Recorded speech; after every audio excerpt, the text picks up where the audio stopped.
sumusunod ito.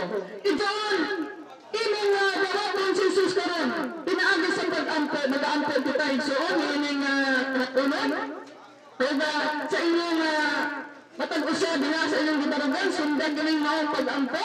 Kung gusto mo nga dawatan niyo sa Ginoong sa Kristo, ipataas ang inyong kamot, kinailan nga kamo masulinder, ngadto sa Ginoo ug ilang nga kamo tao nga masalayton, ug inyong pasulod ng Ginoo sa inyong kasing-kasing. Igsoon ganing mao pag-ampo, simple lang maulan ang pagpangayo sa Ginoo na tabangan mo sa matag adlaw nga mga pagkinabuhi. Surrender sila. Ipataas ang inyong kamot, ug masulod mo ining pag-ampo, ug ba na to? Ayaw mo kaula sa pagpunta sa inyong mga aron pagdawat sa Ginoo. Tungod kay kanang pagbuka nato sa atong mga bata o pagpilang kita masalayton nga mas Ginoo kay mayaan kayo na sa Ginoo o kalipay kayo na sa Ginoo. Atong sundin kining mga pag-ampo. Ginoong Jesus, pasaylua ang tanan sala sa atong kinabuhi.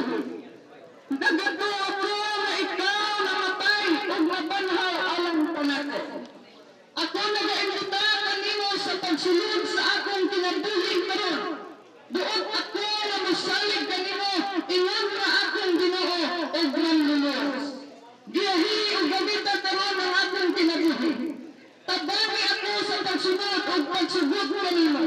Salamat sa pagpasaylo sa akong mga kasalanan o sa paghatag kanako o kinabuhi walay katapusan. Himo ako maayong binuhat sumala sa inyong plano.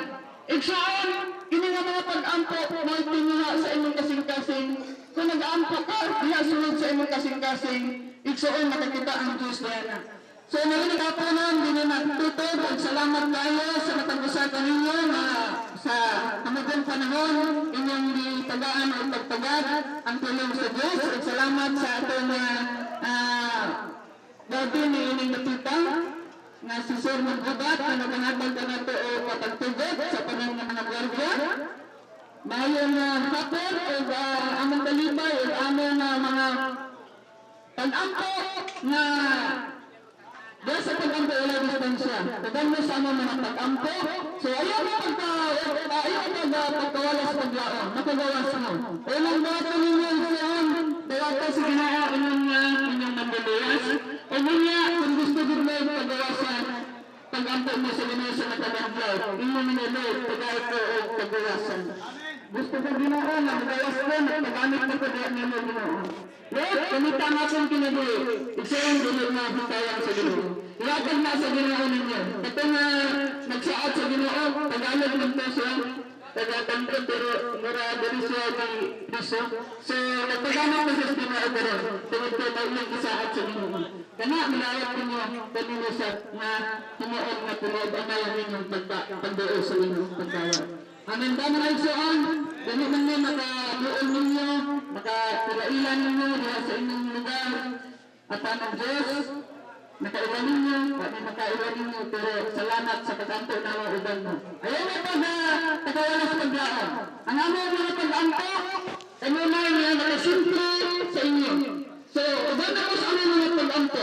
Tingali na, naman mga numero namo, ayaw na mo pag-text o balay mga hinundan, tungod ka dili mo reply. Pero ang akong i-reply ninyo, mo-reply mo sa text minili lang. Kung katong gusto na padalas pag-ampo, katong gusto na kanang ayaw kong mga dili kuan yun nga mga text nga mga dili kuan nga wala mga kuan mga pulo. So, igsoon mga gandya, katong yung gandya dali na naka-kuhan dali na nag-text na dili mo entertain o mga mga text. So, ang among mga pag-ampo na himo na mo makagaton mo pagawasan. So, mga gandya na nag-text na mo, wala may kuhan na reply. So, ang amo lang na pag-ampo, prayo lang alang kanino. Amen? So, wala na dito kayo ang salita na kasunod ang dito. So, salamat at daghan kayo na salamat sa nag-usap. Salamat sa mga gandya na doon na naghatang palugtog-tugod ko na mo.